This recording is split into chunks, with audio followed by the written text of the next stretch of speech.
Hello. So today we're going to graph this example. It's a quadratic in vertex form. Okay. And as before, we're going to be interested in finding out the domain, the range, the vertex, the axis of symmetry, the X and Y intercepts, and whether it opens up or down. Okay.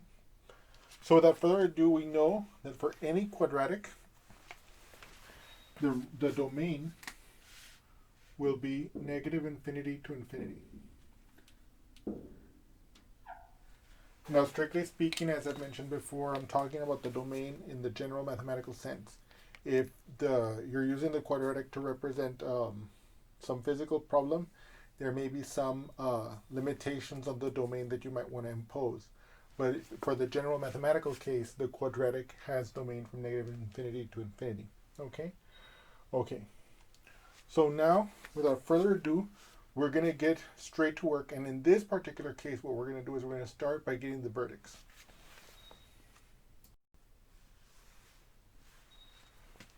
And so the reason this is in vertex form is for the following reason here. Okay, you might want to take a note of this. Let's read it together.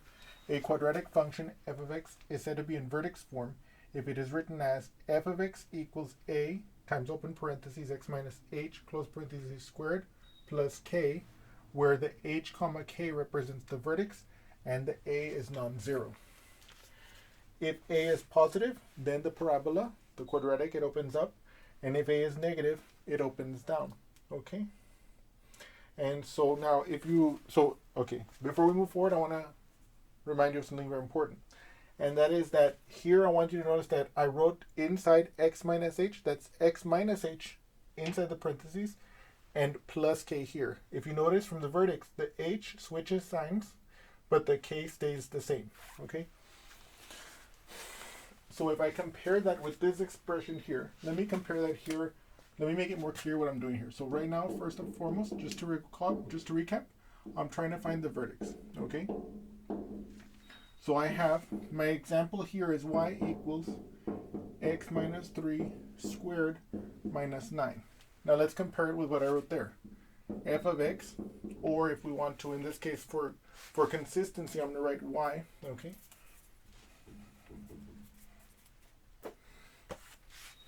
So y equals a x minus h squared plus k.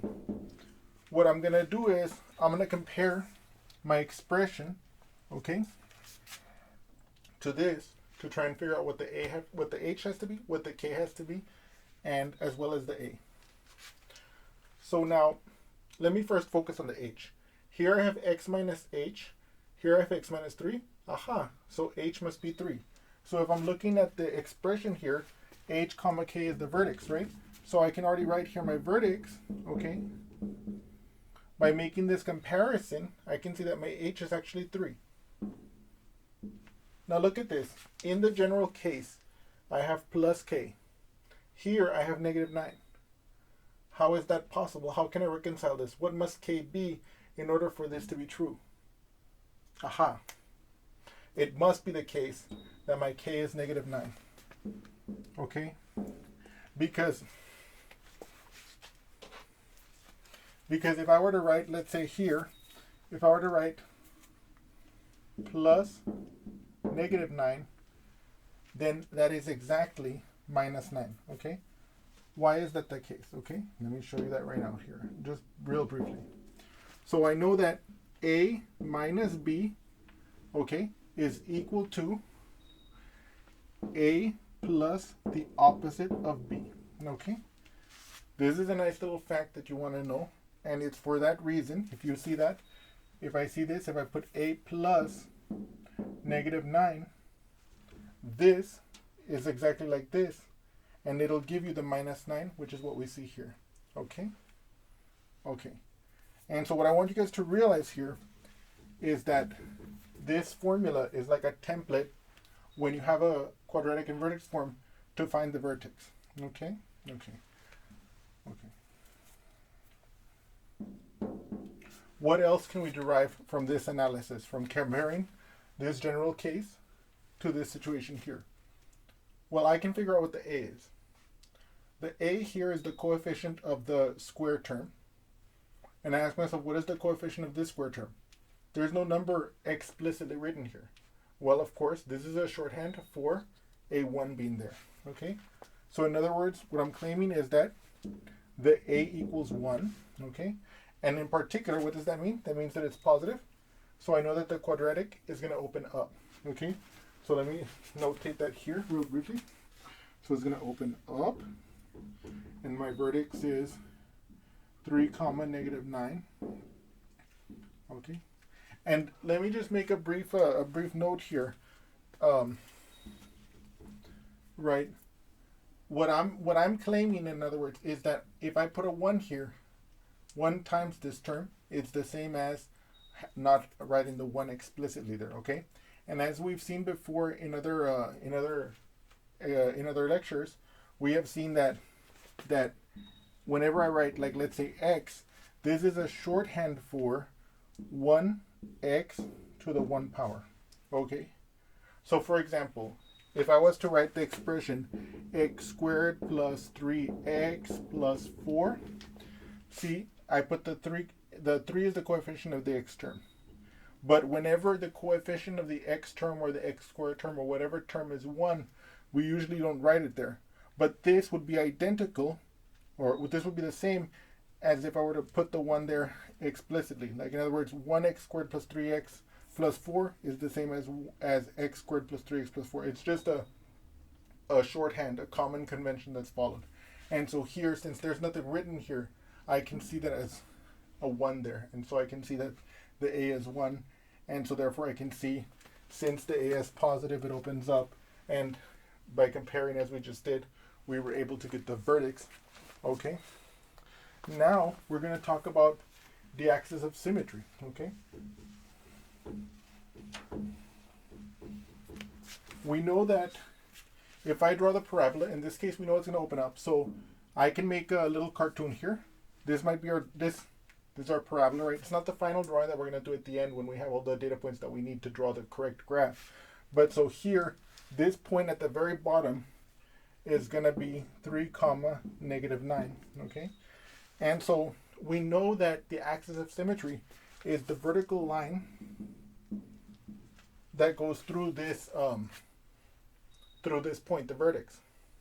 How do we express a vertical line? A vertical line is expressed through an equation x equals some number c, where c is the x coordinate that each point on the vertical line will have in common. In this case, if it's going through the vertex, it must have the x coordinate 3, because otherwise it won't be the vertical line going through this point. And so therefore we can state now concretely that x equals 3 is the equation of the vertical line going through the vertex, and therefore the equation of the axis of symmetry. Let me write that down here. Okay. Now let me get rid of this cartoon real briefly. Okay. Okay. Now, let me make another point here. If you recall the cartoon, it was opening up, and because the bottom, the vertex, had the y-coordinate negative 9, we know that it will achieve a minimum value. The quadratic will achieve a minimum value of negative 9. And so now we're prepared to write the range in, right? So the range will be from negative 9, to infinity. Okay? It's negative 9 to infinity because it opens up. If it had opened down, and if negative 9 had been the maximum, then the range would have been open parentheses, negative infinity, negative 9, and then close bracket. Okay? But since it opened up, negative 9 is the bottom, open bracket, negative 9, infinity, close parentheses. Okay? Now the only things that are left for us to discover is what is the Y-intercept and what is or are the X-intercepts if X-intercepts exist. So we're going to do that right away in a few moments.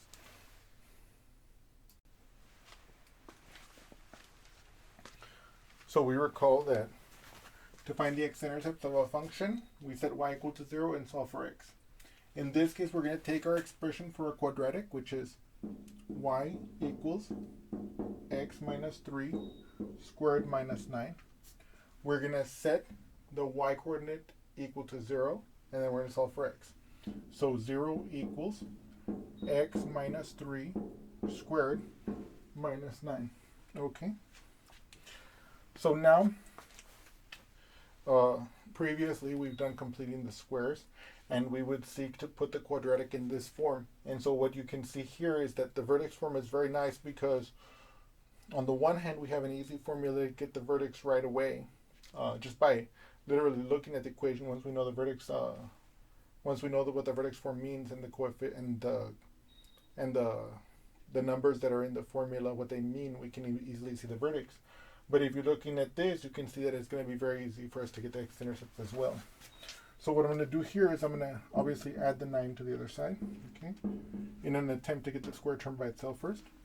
So I end up with 0 plus 9, that's 9, equals, and then here I'm going to have x minus 3 in parentheses squared, and then that's gone, the negative 9 plus 9, that goes away. So now I have x minus 3 squared equals 9. What's the opposite of squaring? Square rooting, okay? So if I take the square root of both sides, I'm going to get, okay, the plus minus the square root of 9 is going to be x minus 3. Now let me be very clear here. It's extremely important that you never forget when you're taking the square root, when you're solving a quadratic, to insert the plus minus. Why is that the case? Let's pretend for a moment that I take, well, okay, so first of all, we know that, well, let me take this a little bit further and then I'm going to explain. So I know the square root of 9 is 3. So in other words, plus minus 3 equals to x minus 3. Now let's verify that this is, so why is it important to remember the plus and minus here? Because of the following. We recall that a solution to an equation, such as this equation here, okay, is any number or numbers which make the equation true. Let's pretend that this is not x minus 3 here. Let's pretend instead that it's one of these values. If I take the positive 3 here and I square it, I get 9. So it works. But it's also the case if I take the negative 3. What's negative 3 squared? Negative 3 squared is by definition negative 3 times negative 3. Well, if that's the case, negative times a negative is positive, 3 times 3 is 9. Negative 3 will also make this equation true. So if we had not affixed the plus minus to this square root, we would have missed out on one of the solutions. And that's a big no-no, okay? And it's a common error that a lot of students make. Now, once we're here, we're going to split it. We either have x minus 3 equal 3 or x minus 3 equal negative 3. Now, clearly here, if I add 3 to this side, add 3 to this side, I get x equal to 6. And if I add 3 here, I add 3 here, I get x equal 0. Okay? Okay. Let's look at that for a moment, okay? Let's look at this equation. Let's look at the right-hand side. If I take x equals 6, 6 minus 3, that's 3. 3 squared is 9. 9 minus 9, 0. So in fact, that does make the y equal 0. What about 0? 0 minus 3, that would be negative 3 on the inside. Negative 3, when I squared it, as I mentioned before, gives us a positive 9. Then I subtract the 9. I can see that that's again 0.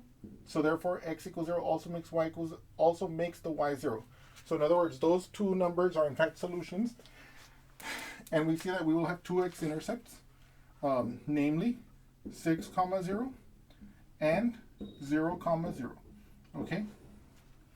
Now, for those of you who are extremely astute, you will realize that we have already gotten the y-intercept, but for an abundance of, but because I want to be extremely meticulous here and explicit here, I'm going to show you how to solve for the y-intercept, and well, without further ado, let's do that.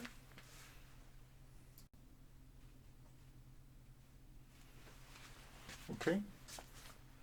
So to find the y-intercept of a function, you set x equal to 0 and solve for y. Now, okay, so let's do that together. Let me first copy my formula here.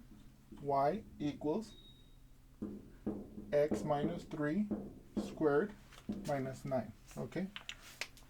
Now, we're going to set the x equal to 0, and I'm going to solve for what y has to be. So y is going to equal to 0 minus 3 squared minus 9, because I'm setting the x equal to 0. So this is going to equal, remember our order of operations. PEMDAS. Parentheses first, then exponents, then multiplication and division, in order from left to right, whichever occurs first. And then once we've gotten rid of all the multiplications and divisions, then we're going to do the additions and subtractions, and again, going from left to right, whichever one comes first. So I look at this expression, I can see this parentheses happens first. So what is 0 minus 3? That's negative 3. So I have negative 3 squared minus 9. Now I ask, are there any more parentheses? No. Is there any exponents? Yes. This negative 3 is being squared. What does that mean? Negative 3 squared means negative 3 times negative 3, which we know is positive 9. So this is 9, and then I bring down the minus 9, and you know that 9 minus 9 is just 0. Okay? So you recall that we started with the assumption that x was 0, because that has to be true for any point on the y-axis, and we got that the y has to be 0 too. So that tells us that our y-intercept, okay, is 0, 0. Now, when I mentioned earlier that some of you might have been astute enough to notice that we had already gotten the y-intercept, you guys will immediately notice that it's this one. And the reason why I said that you might have noticed it already is that if you had already learned this rule, you would have seen, aha, the x is 0 here. So it must be the y-intercept. And namely, this is on the y-axis. Okay, so we would have been done. Okay, now, having said that, we're now going to actually draw the graph in full detail. So let's do that together.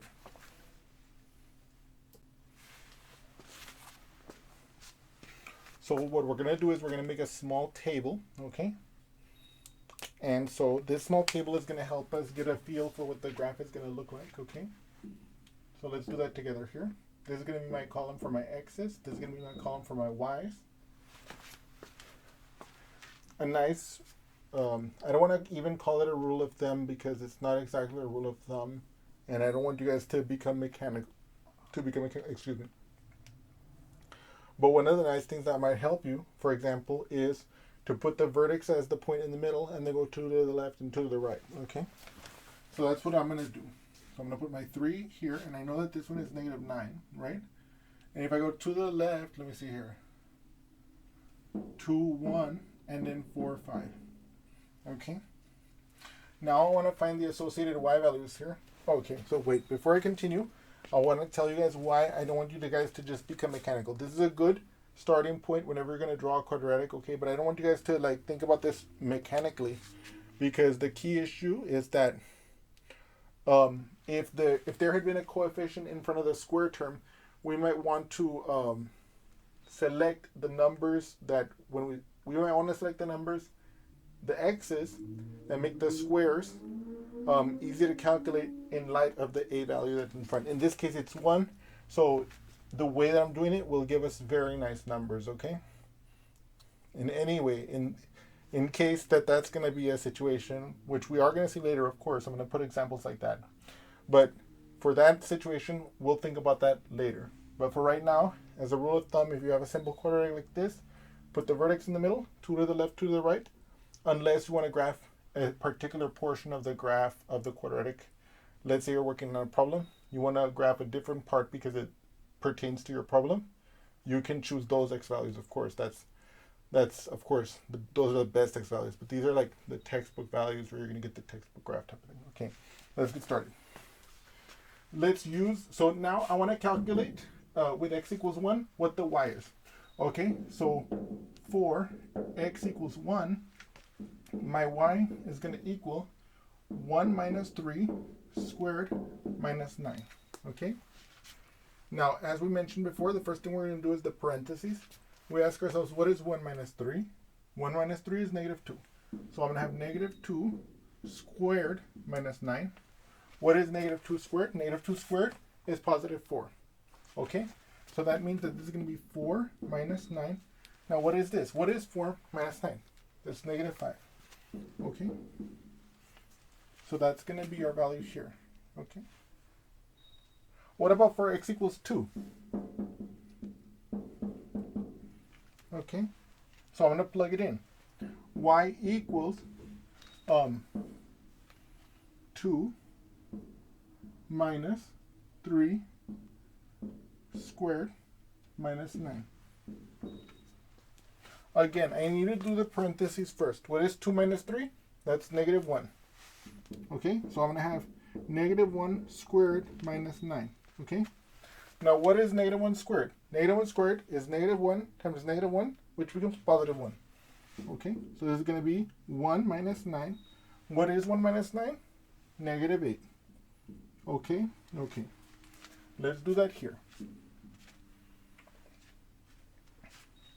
Now, one of the nice things about the way I set up this table is that since I'm going 1 to the left to get to the x value 2, and because the vertex is where the graph is symmetric, I know that if I go 1 to the right, the y value will still be the same. It'll be negative 8. In other words, here I'm exploiting the axis of symmetry. Similarly, I have to go 2 to the left to get to 1. If I go 2 to the right, I get to 5. Because look, 3 minus 2 is 1. 3 plus 2 is 5. Since 5 is the same distance from the vertex as far as the x is concerned as the x value 1 is, therefore the y value will be the same as the y value for 1, which will be negative 5. Okay? Again, I'm exploiting the axis of symmetry. Okay?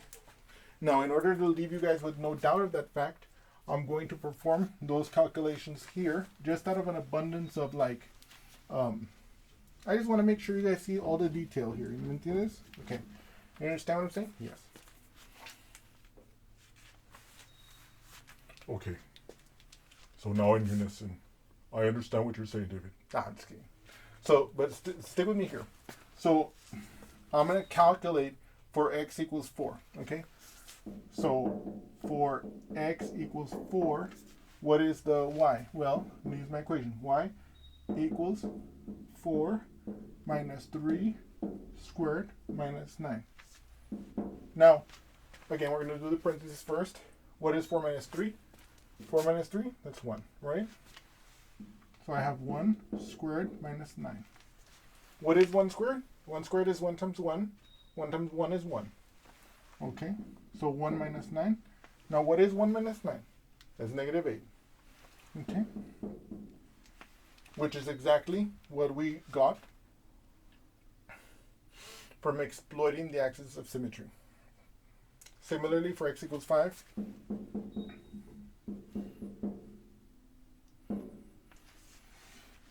we plug into our equation. Y is equal to 5 minus 3 squared minus 9. What is 5 minus 3? 5 minus 3 is 2, right? So this is going to be 2 squared minus 9. What is 2 squared? 2 squared is 2 times 2. What is 2 times 2? That's 4. Now, what is 4 minus 9? 4 minus 9 is negative 5, which is exactly what we have here. Okay. So now we have verified that we have our graph, our graph points, and we're going to proceed immediately to draw this graph. It's going to be a beautiful thing. I hope all of you are about to enjoy this wonderful situation that is about to occur when we draw this thing. It's going to be an amazing situation. Okay. I feel that all of you will be happy with this. And if you're not, that's okay, because at least I will be. No, I'm just kidding. I'm just kidding. But all joking aside, right now we're going to actually finally get to graph it. We're going to get to see the culmination of all the work that we've been able to do. And well, without further ado, let's get started. So the first thing I think you've noticed before, and I'm going to emphasize it again, is before I actually draw what my graph is going to look like, I'm going to look at my table and I'm looking at my facts over here to figure out what part of the graph, what part of the coordinate plane I want to draw, how I want to label it so it'll look the most beautiful as possible. Look at these x-intercepts. 6, 0, 0, 0. So I know that my graph has to at least go from essentially the y-axis where x equals 0 all the way to, let's say, x equals 6. And if you look at my table, we can see that these values fall comfortably in that region. So now we know if we go at least from 0 to 6, we're going to be able to capture all these important values. So maybe I'll go to -1 and 7, right? What about vertically? Here, all these values are negative, okay? This is 0, okay? So this one actually goes, so I need to go all the way up y equals 0 and all the way down to -9. And if I go that far, then I will at least see a good representation of what's happening. So without further ado, and with that in mind, let us do that. Yes, beautiful thing. Let me see if I have this. Ooh, a magical ruler. I know some of you thought that I had just pulled Excalibur from a stone, but unfortunately this is no Excalibur, it's just a ruler, okay? Okay, I hope all of you laughed at that joke, okay? And anyway, with that joke failing to catch on, we're going to proceed to this work. Okay, where did we say? Oh, yes. So now notice, again, most of these values are negative, so I'm going to put my x-axis way up here because I'm going to be focusing mostly on the bottom again, as I mentioned before. Okay.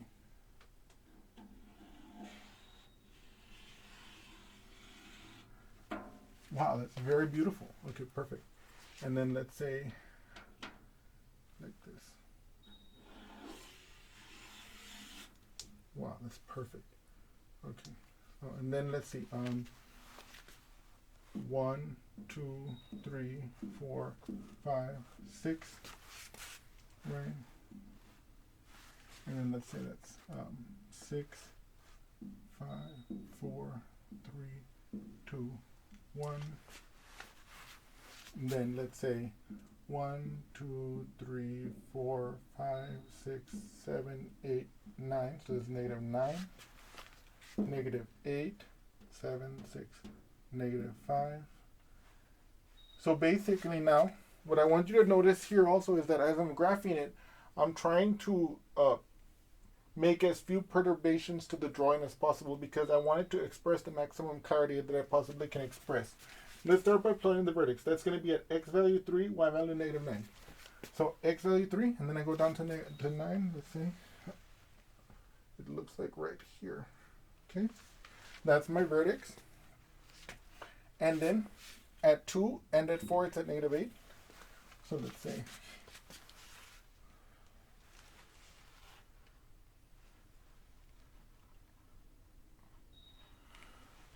and then at 1 it's -5, and then at 5 it's -5, so about right there, and then 6, 0, and 0, 0, right? And so now, as you guys probably are aware, I have plotted all the points that we have to draw this graph. So now we can proceed to connect this with the smooth curve that we expect. Okay, let's see if I can get this done properly.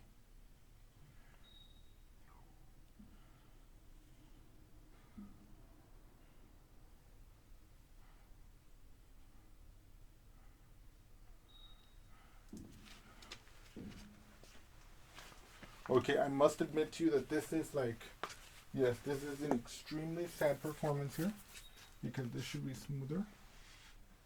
Nice. Okay, much better. Okay.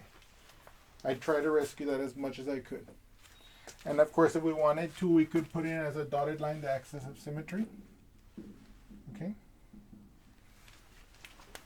But of course, that's not actually part of the graph, but it's an important landmark for the graph because it tells us that if we were to take this, if this was a sheet of paper and I were to rotate it exactly on the axis of symmetry, like if I were to rotate it like this, then it would, this part of the parabola would land on top of this, and this part of the parabola would land on top of this.